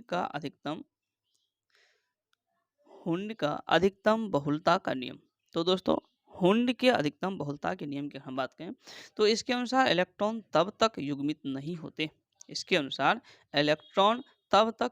नहीं होते हैं जब तक कि रिक्त कक्षक प्राप्य है, अर्थात जब तक संभव है इलेक्ट्रॉन अयुग्मित रहते हैं दोस्तों। हाइजेनबर्ग नेक्स्ट पॉइंट है दोस्तों, हाइजेनबर्ग का अनिश्चितता का सिद्धांत। अगर हम बात करें हाइजेनबर्ग का अनिश्चितता का सिद्धांत दोस्तों, तो इसके अनुसार किसी कण की यानी कि हाइजेनबर्ग का अनिश्चितता के सिद्धांत के अनुसार किसी कण की स्थिति और वेग का एक साथ यथार्थ निर्धारण असंभव है दोस्तों। नेक्स्ट है दोस्तों आप बाउ का नियम। तो आप बाउ नियम की हम बात करें दोस्तों तो इस नियम द्वारा तत्वों के इलेक्ट्रॉनिक विन्यास लिखने के लिए विभिन्न परमाणु कक्षकों की ऊर्जा बढ़ने का क्रम इस प्रकार है दोस्तों। इसका प्रकार क्या है, तो 1s less than 2s, less than 2p, less than 3s, less than 3p, less than 4p, फिर less than 3d, less than 4p, less than 5s। इस प्रकार दोस्तों बढ़ते बढ़ते यहाँ तक चल जाएगा। अब है दोस्तों समस्थानिक। अगर हम बात करें दोस्तों समस्थानिक की, तो सामान्य परमाणु क्रमांक समस्थानिक में क्या हुआ दोस्तों, जिसको आइसोटोप इंग्लिश में कहते हैं। तो समान परमाणु क्रमांक परंतु भिन्न परमाणु द्रव्यमानों के परमाणु को क्या कहते हैं दोस्तों, समस्थानिक कहते हैं। समस्थानिकों में प्रोटॉन की संख्या दोस्तों समान होती है किंतु न्यूट्रॉन की संख्या भिन्न भिन्न। सीधा सा याद रखेंगे दोस्तों। समस्थानिक की अगर बात करेगा तो क्या होगा, समस्थानिक में प्रोटॉनों की संख्या समान, प्रोटॉन की संख्या क्या होगा समस्थानिक में समान, लेकिन न्यूट्रॉनों की संख्या क्या होगा, भिन्न भिन्न होता है। यहाँ से दोस्तों कई बार एग्जाम में क्वेश्चन पूछे गए।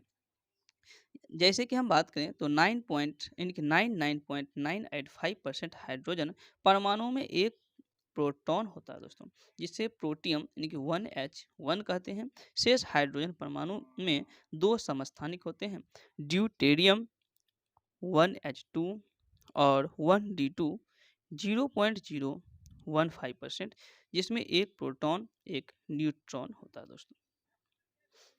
और ट्राइटियम 1H3 और 1T3, जिसमें एक प्रोटॉन और 2 न्यूट्रॉन होते हैं।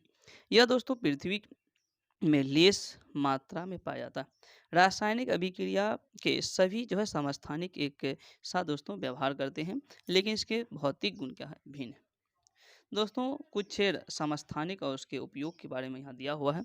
जैसे कि दोस्तों यूरेनियम 235। अगर दोस्तों यूरेनियम 235 के यूज की हम बात करें तो चट्टानों की आयु ज्ञात करने के लिए हम लोग यूरेनियम 235 का प्रयोग करते हैं। तो दोस्तों चट्टानों की आयु ज्ञात करने के लिए किसका प्रयोग करते हैं, यूरेनियम 235। सोडियम 24 की हम बात करें दोस्तों, सोडियम जिसका संकेत हो जाएगा Na24। तो रक्त के थक्के का पता लगाने के लिए दोस्तों सोडियम 24 का प्रयोग करते हैं। कोबाल्ट 60 की हम बात करें दोस्तों, कोबाल्ट 60 CO60, तो रक्त कैंसर को नियंत्रित करने में कोबाल्ट 60 का प्रयोग करते हैं। आर्सेनिक 74 जो है दोस्तों, ट्यूमर का पता लगाने के लिए आर्सेनिक 74 का प्रयोग करते हैं। आयोडीन दोस्तों, आयोडीन 131 थायराइड ग्रंथि के उपचार में इसका प्रयोग करते हैं। फास्फोरस 32 P32 जो है ल्यूकीमिया ल्यूकीमिया के उपचार में। और लोहा 59 है दोस्तों, F59 तो और रक्तता का रोग का पता लगाने के लिए प्रयोग करते हैं। सबसे अधिक समस्थानिकों वाला तत्व दोस्तों पोलोनियम है। तो दोस्तों सबसे अधिक समस्थानिकों वाला तत्व कौन सा है, पोलोनियम है। समभारिक की हम बात करें, समभारिक जिसको दोस्तों इंग्लिश में आइसोबार्स कहते हैं। तो समान परमाणु द्रव्यमान परंतु भिन्न परमाणु क्रमांक के परमाणुओं को ही समभारिक कहते हैं। तो समभारिक इसमें भार का हल्का साउंड आता है। तो समभारिक में भार यानी द्रव्यमान क्या होता है, समान रहेगा। बाद में क्या होगा, परमाणु समान परमाणु द्रव्यमान होगा लेकिन भिन्न परमाणु क्रमांक होता है समभारिक में। जैसे कि 18 AR 40 और 19 के 40, फिर क्या है 20 CA 40, तो ऊपर क्या है समान है। अब है दोस्तों सम न्यूट्रॉनिक। तो दोस्तों सम न्यूट्रॉनिक की हम बात करें तो जिन परमाणुओं में न्यूट्रॉनों की संख्या समान हो, यानी कि सम न्यूट्रॉनिक, यानी कि न्यूट्रॉन की संख्या क्या होनी चाहिए, समान होनी चाहिए, उसे दोस्तों सम न्यूट्रॉनिक कहते हैं। जैसे 1H3 2He4, इन दोनों परमाणुओं में नाभिक में न्यूट्रॉनों की संख्या दोस्तों 2 है। अब है दोस्तों सम इलेक्ट्रॉनिक। अगर दोस्तों सम इलेक्ट्रॉनिक की बात करें, सम इलेक्ट्रॉनिक की, तो जिन आयनों और परमाणुओं के इलेक्ट्रॉनिक विन्यास समान होते हैं उन्हें दोस्तों सम इलेक्ट्रॉनिक कहते हैं। सम इलेक्ट्रॉनिक परमाणुओं और आयनों में इलेक्ट्रॉनों की संख्या दोस्तों इसमें समान होती है। जैसे Ne Mg++, Al+++, ये सब क्या है, सम इलेक्ट्रॉनिक है दोस्तों। तो दोस्तों दूसरा जो अध्याय है यहाँ पर समाप्त होता है। अगर दोस्तों ये वीडियो पसंद आए कृपया इसे लाइक करें और अपने दोस्तों में शेयर करें। चैनल पर अगर नए हैं चैनल को सब्सक्राइब करें। Thank you. जय हिंद साथियों, इंडियन एजुकेशन स्टडी में आपका स्वागत है। आइए हम दोस्तों जानते हैं सब्जेक्टिव पोल्यूशन की केमिस्ट्री से तीसरा अध्याय गैसों के आचरण। तो हम दोस्तों इस वीडियो में जानेंगे गैसों के आचरण के संबंध में और इसमें कुछ महत्वपूर्ण नियम सब दिए हुए, जैसे कि बॉयल्स का नियम। अगर हम बात करें दोस्तों बॉयल्स के नियम का, तो बॉयल का जो नियम है यह अस्थिर ताप पर गैसों की नियत मात्रा का आयतन उसके दाब के व्युत्क्रमानुपाती होता है और उसे ही दोस्तों बॉयल्स का नियम कहते हैं। तो बॉयल्स का नियम में क्या हो जाएगा, अस्थिर ताप पर गैसों की नियत मात्रा का आयतन उसके दाब के क्या होता है दोस्तों, व्युत्क्रमानुपाती होता है। अब है चार्ल्स के नियम। अगर हम बात करें चार्ल्स के नियम का, तो अस्थिर दाब पर किसी गैस की नियत मात्रा का आयतन उसके परम ताप के सीधा समानुपाती होता। और परम ताप बराबर क्या हो जाएगा, टी बराबर 273 degree plus T degree Celsius. परम शून्य ताप, अगर हम बात करें दोस्तों परम शून्य ताप की, तो परम शून्य ताप जो है सैद्धांतिक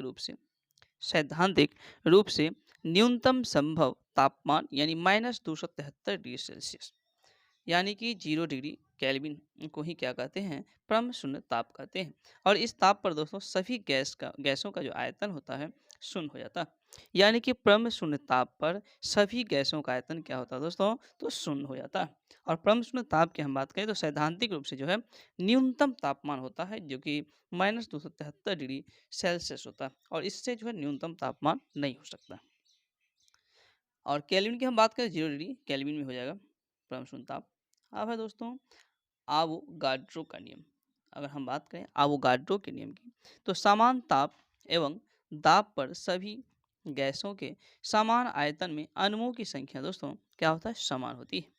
सामान्य ताप व दाब पर विभिन्न गैसों में 1 ग्राम अणु का आयतन 22.4 लीटर होता है।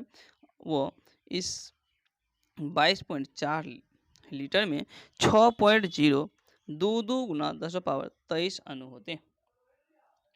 आदर्श गैस की ऊर्जा मूल की संख्या पर निर्भर करती है। तो दोस्तों आदर्श गैस की ऊर्जा किस पर निर्भर करती है, तो यह दोस्तों मूल की संख्या पर निर्भर करती है आदर्श गैस की ऊर्जा। अवस्था समीकरण, अगर हम बात करें दोस्तों अवस्था समीकरण की, तो अवस्था जो समीकरण है पीवी बराबर क्या होगा, तो एनआरटी। अवस्था समीकरण में पीवी बराबर एनआरटी, जहाँ आर क्या है दोस्तों, तो आर जो है एक मोलर गैस अस्थिरांक। आर क्या है यहाँ, एक मोलर गैस अस्थिरांक। फिर पीवी बराबर क्या होता था, आर टी, जहाँ एन क्या, एन बराबर अगर एक मोल गैस की का अगर मान लेते हैं कि 1 मोल है एन बराबर, तो पीवी बराबर क्या होगा, तो एन तो बराबर 1 हो जाएगा, तो पीवी बराबर आर टी हो जाएगा। अब दोस्तों गैसों का विसरण, अगर हम बात करें गैसों के विसरण का, तो घनत्व में अंतर रहते हुए पृथ्वी के गुरुत्वाकर्षण के विरुद्ध गैसों के आपस में मिलने जुलने की स्वाभाविक प्रक्रिया को ही विसरण कहते हैं। ग्राहम के गैसीय विसरण का नियम के बारे में जानेंगे दोस्तों। ग्राहम का गैसीय विसरण नियम, तो नियत ताप एवं दाब पर गैसों के विसरण की आपेक्षिक गतियां उसके घनत्वों अथवा अनुभार के वर्गमूल के व्युत्क्रमानुपाती होता है। यानी क्या हो जाएगा दोस्तों, R1/R2 इक्वल टू √D2/D1 बराबर क्या होगा, √M2/M1। जैसे कि RH/R0 यानी कि RH/RO बराबर √16/1, तो 16 का वर्गमूल क्या 4 हो जाएगा और 1 का वर्गमूल 1 ही, तो 4/1 यानी कि RH बराबर क्या होगा 4R0। अतः हाइड्रोजन गैस की विसरण की गति ऑक्सीजन गैस के विसरण की गति के 4 गुना अधिक होता है दोस्तों। तो ये था तीसरा अध्याय दोस्तों।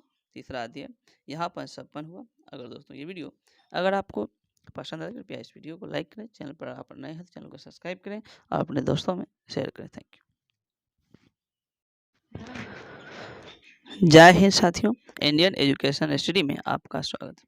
आइए हम दोस्तों देखते हैं सब्जेक्टिव क्लूसेंशियम केमिस्ट्री, इसका चौथा अध्याय तत्वों का आवर्ती वर्गीकरण के संबंध में जानेंगे। तो दोस्तों इसमें हम जानेंगे तत्वों के आवर्ती वर्गीकरण के संबंध में। तो इसमें दोस्तों पहला जो है मेंडलीव के आवर्त नियम। अगर हम बात करें मेंडलीव के आवर्त नियम का, तो दोस्तों 19वीं शताब्दी के मध्य में रशियन वैज्ञानिक D.I. मेंडलीव ने तत्वों और उनके यौगिकों के तुलनात्मक अध्ययन के एक नए नियम दोस्तों प्रस्तुत किए और इसी नियम को मेंडलीव का आवर्त नियम कहते हैं। तो इसको इस नियम को क्या कहते हैं? मेंडलीव का आवर्त नियम। मेंडलीव के आवर्त नियम के अनुसार तत्वों का भौतिक एवं रासायनिक गुण उनके परमाणु भारों के आवर्त फलन होते हैं। तो मेंडलीव के जो आवर्त आवर्त नियम है, इसके अनुसार तत्वों का भौतिक एवं रासायनिक गुण उनके परमाणु भारों के आवर्त जो है दोस्तों फलन होते हैं। मेंडलीव द्वारा बनाए गए आवर्त सारणी में 9 वर्ग और 7 आवर्त थे। यानी कि दोस्तों मेंडलीव ने जो आवर्त सारणी बनाया उसमें वर्ग की संख्या कुल कितना थे? तो वर्ग की संख्या 9 और आवर्त की संख्या 7 हो जाए दोस्तों। मेंडलीव ने उस समय तक ज्ञात सभी तत्वों को शामिल करने के अतिरिक्त दोस्तों बहुत से अज्ञात तत्व के लिए स्थान भी रिक्त रखे थे। मेंडलीव के आवर्त सारणी के कुछ दोष भी है दोस्तों। मेंडलीव के आवर्त सारणी के दोष की अगर हम बात करें दोस्तों, तो हाइड्रोजन को क्षार धातु एवं हैलोजन जैसे दोहरे व्यवहार के कारण दोनों वर्गों में रखा है। दूसरा पॉइंट हो जाएगा दोस्तों, समान गुण वाले तत्वों को अलग अलग रखा गया, जैसे Cu और Hg, Au, Ti, Au, Pt, Ba और Pb। इस सब तत्व को दोस्तों क्या हुआ? अलग अलग रखा गया। तीसरा पॉइंट हो जाएगा दोस्तों, उच्च परमाणु भार वाले तत्वों को कम परमाणु भार वाले तत्वों के पहले रखा गया, जैसे आयोडीन जो है 126.92 इसका हो जाएगा, जो कि टेल्यूरियम जो कि 127.61 है, इसके बाद में रखा गया। चौथा पॉइंट हो जाएगा समस्थानिक के लिए दोस्तों स्थान नहीं, यानी कि मेंडलीव की जो आवर्त सारणी है इसमें समस्थानिकों के लिए स्थान नहीं रखा गया। और पांचवा पॉइंट हो जाएगा 8वें वर्ग में 3 तत्वों को एक साथ समूहित करना। ये सब जो है दोस्तों इसका दोष हो जाएगा मेंडलीव के आवर्त सारणी का। अगर हम बात करें मेंडलीव से पूर्व, डोबेराइनर और न्यूलैंड्स ने भी दोस्तों, यानी कि मेंडलीव से पहले डोबेराइनर और न्यूलैंड्स ने भी तत्वों के समूहों को व्यवस्थित करने का प्रयास किया था दोस्तों, परंतु उनके वर्गीकरण करने की पद्धति सफल नहीं हो पाई। अब दोस्तों डोबेराइनर के त्रिक नियम। तो दोस्तों डोबेराइनर की अगर त्रिक नियम की हम बात करें, तो 1817 ईस्वी में जर्मन रासायनक वुल्फगांग डोबेराइनर डोबेराइनर डोबेराइनर का त्रिक नियम के अनुसार 1817 ईस्वी में जर्मन रासायनक वुल्फगांग डोबेराइनर ने 3 तत्वों वाले कुछ समूहों को दोस्तों चुना और उन समूहों को ही क्या कहा? त्रिक कहा। उस समय तक ज्ञात तत्वों में केवल 3 त्रिक ही वे ज्ञात कर पाए। फलस्वरूप वर्गीकरण की यह पद्धति असफल रही। इस प्रकार डोबेराइनर का जो त्रिक नियम है दोस्तों क्या हुआ? असफल रहा। अब है दोस्तों अष्टक का नियम, जो कि न्यूलैंड्स ने दिया था, इसलिए इसको न्यूलैंड्स का अष्टक का सिद्धांत भी कहते हैं, जो कि 1865 ईस्वी में दोस्तों अंग्रेज वैज्ञानिक जॉन न्यूलैंड्स ने ज्ञात तत्वों को परमाणु द्रव्यमान के आरोही क्रम में व्यवस्थित किया तथा 56वें तत्व थोरियम पर समाप्त कर दिया। तो न्यूलैंड्स का दोस्तों अष्टक नियम जो है थोरियम पर क्या होता है? यह समाप्त हो जाता है, 56वें तत्व है। और उन्होंने इसमें पाया कि प्रत्येक 8वें तत्व का गुणधर्म पहले तत्व के गुणधर्म के दोस्तों क्या है? समान है। और इन्होंने इसकी तुलना संगीत के अष्टक से की और इसलिए इसे अष्टक का नियम कहा गया। दोस्तों अष्टक के नियम केवल कैल्शियम तक ही लागू होता है। तो अष्टक का नियम कहाँ तक लागू होता है? केवल कैल्शियम तक। और दोस्तों न्यूलैंड्स ने कल्पना की कि प्रकृति में केवल 56 तत्व विद्यमान है, यानी कि न्यूलैंड्स की हम बात करें तो इन्होंने कल्पना किया था कि प्राकृतिक में 56 तत्व ही विद्यमान है तथा भविष्य में कोई अन्य तत्व नहीं मिलेगा। लेकिन उल्टा हो गया, भविष्य में कई अन्य तत्व जो है आ गए और कई अन्य तत्व मिले। वर्तमान की हम बात करें तो फिर देखेंगे आधुनिक आवर्त सारणी में इसके बारे में। तो दोस्तों अपनी आवर्त सारणी में न्यूलैंड्स ने 2 तत्वों को एक साथ रख दिया और कुछ असमान तत्वों को एक स्थान पर रख दिया। उपरोक्त कारणों से अष्टक सिद्धांत ही दोस्तों क्या हो गया? न्यूलैंड्स का जो था यह भी असफल रह गया, अष्टक का नियम। अब है दोस्तों आधुनिक आवर्त सारणी यानी मॉडर्न पीरियोडिक टेबल। तो दोस्तों आधुनिक आवर्त सारणी की हम बात करें तो यह मोजले के नियम पर आधारित है। तो दोस्तों आधुनिक आवर्त सारणी किसके नियम पर आधारित हो जाएगा? यह मोस्टली मोस्टली यानी कि या मोजले कहिए उसके जो है नियम पर क्या है आधारित है। और इसके अनुसार तत्वों के गुण उनके परमाणु संख्या के आवर्त फलन होते हैं। तो क्या होते हैं? परमाणु संख्या के क्या होते हैं? आवर्त फलक होते हैं। दोस्तों गुण देखेंगे, फिर वर्ग में ऊपर से नीचे जाने पर, और फिर आवर्त में बाएं से दाएं जाने पर क्या होता है? जैसे परमाणु का आकार। तो दोस्तों परमाणु के आकार की अगर हम बात करें तो आवर्त सारणी के यानी कि आवर्त सारणी में वर्ग में ऊपर से नीचे आने पर क्या होगा? परमाणु का आकार बढ़ेगा। विद्युत धनात्मक जो है दोस्तों ये भी क्या होगा? बढ़ेगा। हालांकि आयनन ऊर्जा, विद्युत ऋणात्मकता, इलेक्ट्रॉन प्रति ये सब क्या होगा दोस्तों? ये सब तीनों घट जाएगा। लेकिन आवर्त सारणी में बाएं से दाएं जाने पर परमाणु के आकार घटेगा दोस्तों। परमाणु का आकार क्या होगा? घटेगा। विद्युत धनात्मकता भी क्या होगा? घटेगा। आयनन ऊर्जा बढ़ेगा, विद्युत ऋणात्मकता बढ़ेगा, और फिर इलेक्ट्रॉन प्रति भी क्या हो जाएगा दोस्तों? बढ़ जाएगा। आधुनिक आवर्त सारणी, आधुनिक जो आवर्त सारणी है दोस्तों, इसकी संख्या आधुनिक आवर्त सारणी में आवर्त की संख्या 7 होती है। तो आवर्त की संख्या कितना हो जाएगा? 7। एवं वर्ग संख्या कितना? 9 होती है। वर्ग 1 से 7 तक दो उपवर्ग ए एवं बी में बटे। इस प्रकार दोस्तों उपवर्ग सहित कुल वर्गों की संख्या 18। यानी कि दोस्तों आधुनिक आवर्त सारणी में उपवर्ग सहित कुल वर्गों की संख्या कितनी है? तो कुल 18। प्रत्येक आवर्त का प्रथम सदस्य एक क्षार धातु। तो दोस्तों प्रत्येक आवर्त का प्रथम सदस्य कैसा धातु है? तो एक क्षार धातु है। और अंतिम सदस्य कोई अक्रिय गैस है यानी कि इनर्ट गैस है दोस्तों।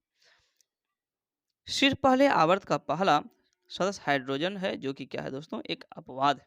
आवर्त सारणी में ज्ञात रासायनिक तत्वों में से केवल 11 सामान्य वायुमंडलीय परिस्थितियों में गैसीय रूप में होते हैं दोस्तों।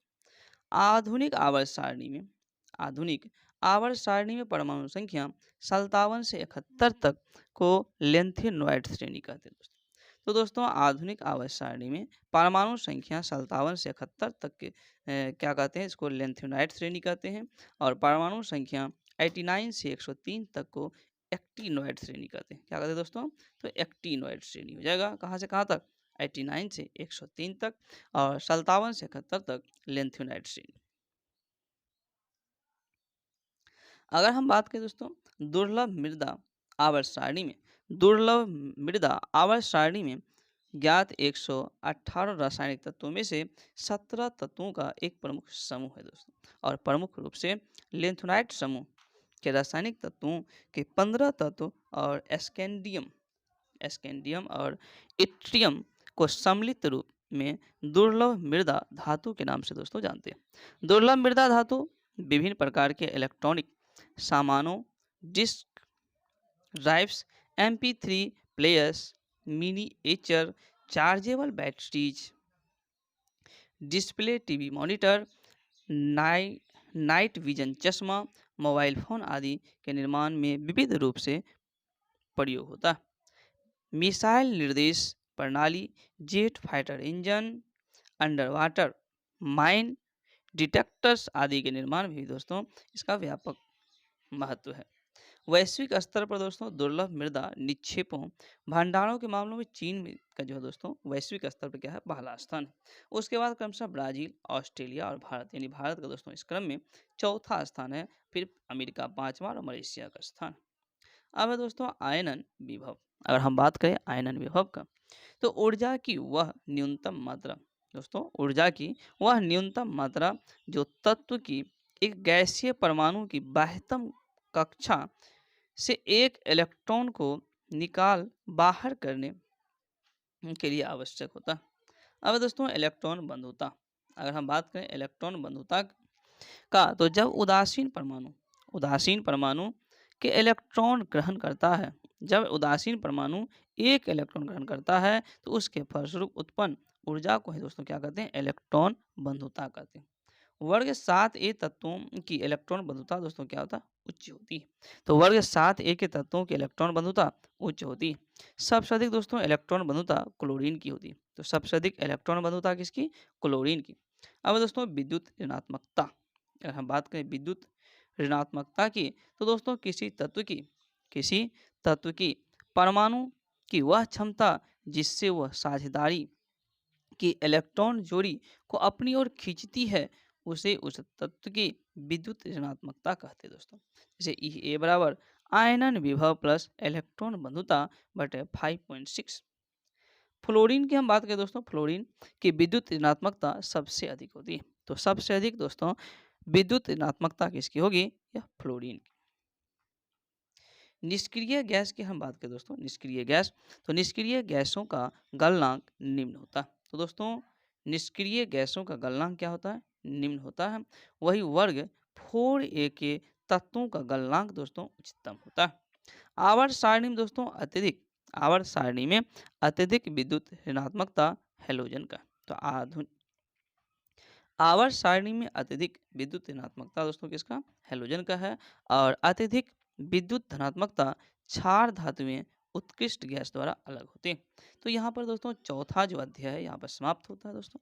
अगर ये वीडियो आपको पसंद है तो कृपया इसे लाइक करें, चैनल पर अगर आप नए हैं चैनल को सब्सक्राइब करें और अपने दोस्तों में शेयर करें। Thank you. जय हिंद साथियों, इंडियन एजुकेशन स्टडी में आपका स्वागत है।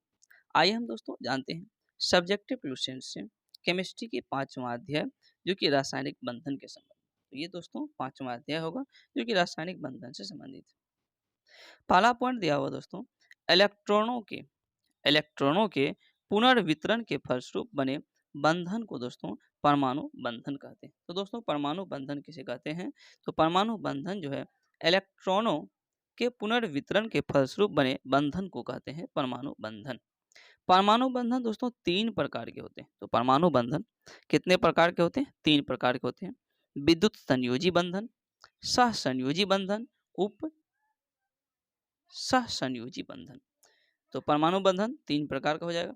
संयोजी बंधन, विद्युत संयोजी बंधन, सहसंयोजी बंधन और उप सहसंयोजी बंधन। पहला जानेंगे दोस्तों संयोजी बंधन यानी कि विद्युत संयोजी बंधन, जो कि पहला है, इसके बारे में हम जानेंगे। दोस्तों जब बंधन का निर्माण इलेक्ट्रॉन के स्थानांतरण के द्वारा होता है तो दोस्तों उसे ही विद्युत संयोजी बंधन कहते हैं। जैसे कि Na प्लस Cl क्या हो जाएगा? Na प्लस फिर Cl माइनस या NaCl। अब है दोस्तों आयनिक यौगिक के गुण, आयनिक यौगिक की क्या हो जाएगा? गुण। तो दोस्तों आयनिक यौगिक ध्रुवीय घोल में प्रायः घुलनशील होते हैं। वह घोल जितना प्राविद्युत स्थिरांक उच्च होता है ध्रुवीय घोलक कहलाता है दोस्तों, जैसे कि जल। दूसरा हो जाएगा द्रव्यनांक एवं क्वथनांक उच्च होते हैं। तीसरा जलीय घोल विद्युत का क्या होगा? सुचालक होता है। चौथा आयनन की मात्रा प्रायः दोस्तों उच्च होती है। अब है दोस्तों जालक ऊर्जा। अगर हम बात करें जालक ऊर्जा की, तो दोस्तों जालक ऊर्जा जो है किसी रवा के आयनों को एक दूसरे से अंतर दूरी तक अलग करने के लिए आवश्यक ऊर्जा को जालक ऊर्जा कहते हैं दोस्तों। सहसंयोजी बंधन की हम बात करें, सहसंयोजी बंधन की, तो दोस्तों जब दो सदृश या अदृश परमाणु अपनी बाह्यतम कक्षा के इलेक्ट्रॉनों का आपस में साझा करके संयोग करते हैं तब उनके बीच अस्थिर बंधन को सहसंयोजन बंधन कहते हैं दोस्तों। क्या कहते हैं? सहसंयोजन बंधन। सहसंयोजी यौगिक के दोस्तों कुछ गुण है। सहसंयोजी यौगिक के क्या है? कुछ गुण है। जैसे कि सहसंयोजी बंधन दृढ़ और दिशात्मक होता है दोस्तों। अतः वे विभिन्न स्थानिक अवस्था में रहते हैं और त्रिविम समाव्यता प्रदर्शित करते हैं दोस्तों। दूसरा हो जाएगा संयोजी यौगिक। संयोजी यौगिक आणविक रूप में रहते हैं, न कि आयनिक रूप में दोस्तों। इस कारण ये घोल की अवस्था में विद्युत के कुछ चालक होते हैं दोस्तों। तीसरा हो जाएगा दोस्तों ताप दाब की समान अवस्था में ये प्रायः गैस, वाष्पशील द्रव एवं मुलायम ठोस पदार्थ होते हैं। चौथा हो जाएगा दोस्तों, इनका द्रवणांक एवं क्वथनांक निम्न होता है। पांचवा हो जाएगा दोस्तों, ध्रुवीय घोलकों में प्रायः अघुलनशील, किंतु अध्रुवीय घोलकों में प्रायः क्या होता है दोस्तों, घुलनशील होता है। नेक्स्ट है दोस्तों विद्युत ऋणात्मकता। विद्युत ऋणात्मकता एवं बंध की प्रकृति की अगर हम बात करें दोस्तों, तो जब दो परमाणुओं की विद्युत ऋणात्मकताओं के बीच काफी अंतर हो तो दोस्तों, तब उनके बीच बंधन आयनिक होगा। दूसरा हो जाएगा, जब दो परमाणुओं की विद्युत ऋणात्मकता के बीच अंतर हो तो बंधन अध्रुवीय संयोजक होता है। तीसरा हो जाएगा दोस्तों, जब दो परमाणुओं की विद्युत ऋणात्मकताओं के बीच अंतर शून्य के बराबर होगा तब सहसंयोजी बंधन बनेगा दोस्तों। अब है दोस्तों उप सहसंयोजी बंधन। अगर हम बात करें उप सहसंयोजी बंधन का, तो ऐसे बंधन जो दो परमाणुओं के बीच एक इलेक्ट्रॉन जोड़ी की साझेदारी से बनता है, किंतु साझेदारी का इलेक्ट्रॉन जोड़ी सिर्फ एक ही परमाणु द्वारा प्रदत्त होती है दोस्तों। उपसह संयोजी बंधन में उपसह संयोजी बंधन में दोस्तों जो परमाणु इलेक्ट्रॉन जोड़ी प्रदान करता जो परमाणु इलेक्ट्रॉन जोड़ी प्रदान करता है उसे प्रदाता कहते हैं दोस्तों। क्या कहते हैं? प्रदाता। और जो परमाणु इलेक्ट्रॉन जोड़ी को स्वीकार करता है उसे स्वीकारक कहते हैं। जैसे H2SO4 के निर्माण में इलेक्ट्रॉन की निर्जन जोड़ी, अगर हम बात करें दोस्तों इलेक्ट्रॉन की निर्जन जोड़ी, तो इलेक्ट्रॉन का वह जोड़ा जो सहसंयोजक बंध के निर्माण में भाग नहीं लेते हैं उसे ही दोस्तों इलेक्ट्रॉन की निर्जन जोड़ी कहते हैं। जल के निर्माण में ऑक्सीजन के पास और अमोनिया के निर्माण में नाइट्रोजन के पास क्रमशः दोस्तों दो जोड़ा और एक जोड़ा इलेक्ट्रॉन शेष रह जाता है, जिसके साझा किसी भी परमाणु के साथ नहीं होता। NH4Cl में आयनी सहसंयोजी और दोस्तों उप सहसंयोजी आबंध है। अब दोस्तों हाइड्रोजन बंध, अगर हम बात करें हाइड्रोजन बंध का, तो HFO या N के संयोग से बने यौगिक के अणु ध्रुवीय होते हैं दोस्तों। कैसा होता? ध्रुवीय। जैसे HF, H2O, NH3 आदि HF अणु में H विद्युत धनात्मक एवं F दोस्तों विद्युत ऋणात्मक तत्व है, अतः F और H के बीच सहसंयोजक बंधन में संलग्न इलेक्ट्रॉन युग्म थोड़ा F की ओर खींचा जाता है।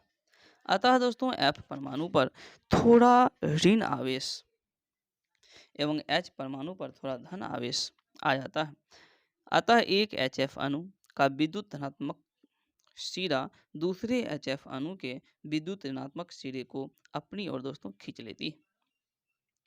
बंधन ऊर्जा का क्रम की हम बात करें दोस्तों, बंधन ऊर्जा का क्रम, तो एकल बंध लेस देन क्या होगा, द्विबंध लेस देन त्रिबंध।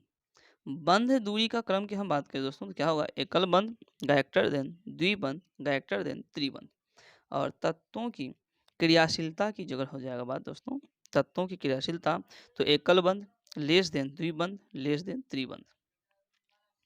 यह आकर्षण दो HF अणुओं के बीच दोस्तों एक नए प्रकार के बंधन का सृजन करता है, जिसे हाइड्रोजन बंधन कहते हैं दोस्तों। और हाइड्रोजन बंधन जल एवं HCl यानी हाइड्रोजन साइनाइड में होता है। H2S में दोस्तों हाइड्रोजन बंधन नहीं होता। तो हाइड्रोजन बंधन किस में नहीं होता है? H2S में। हाइड्रोजन बंधन एक कमजोर अस्थिर विद्युत आकर्षण बल है दोस्तों। तो हाइड्रोजन बंधन क्या है? एक कमजोर अस्थिर विद्युत आकर्षण बल है जो सहसंयोजक बंधन से कमजोर होता है। हाइड्रोजन बंधन सिर्फ क्लोरीन, ऑक्सीजन, नाइट्रोजन एवं यौगिक में ही दोस्तों पाया जाता है। अब दोस्तों सिग्मा बंधन, अगर हम बात करें सिग्मा बंधन की, तो दोस्तों जब दो परमाणुओं के ऑर्बिटल एक दूसरे से एक रेखिक अक्ष पर अति व्यापन करते हैं, तो दोस्तों तब दोनों परमाणुओं के बीच बने बंधन को ही सिग्मा बंधन कहते हैं। संकरण की हम बात करें कि हाइब्रिडेशन की अगर हम बात करें तो प्रमुख जो प्रकार है दोस्तों sp पहला जो है sp संकरण। तो दोस्तों sp संकरण क्या होता है? एक रेखीय आकृति का होता है। तो sp संकरण क्या होता है? एक रेखीय आकृति का होता है। दूसरा दोस्तों sp स्क्वायर संकरण। अगर हम बात करें sp स्क्वायर संकरण की, तो यह दोस्तों त्रिकोणीय आकृति का होता है। क्या होता है? त्रिकोणीय आकृति का।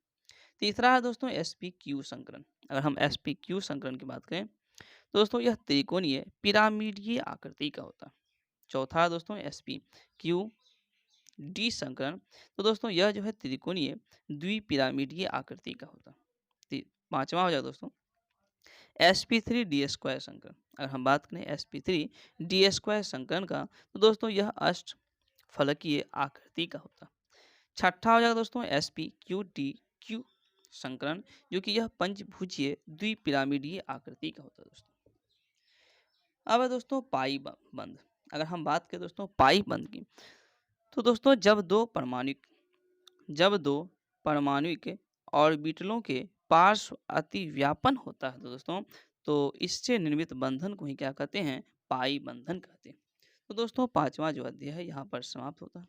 दोस्तों यह वीडियो अगर आपको पसंद है कृपया इसे लाइक करें, चैनल पर अगर आप नए हैं चैनल को सब्सक्राइब करें और दोस्तों अपने दोस्तों में शेयर करें। Thank you.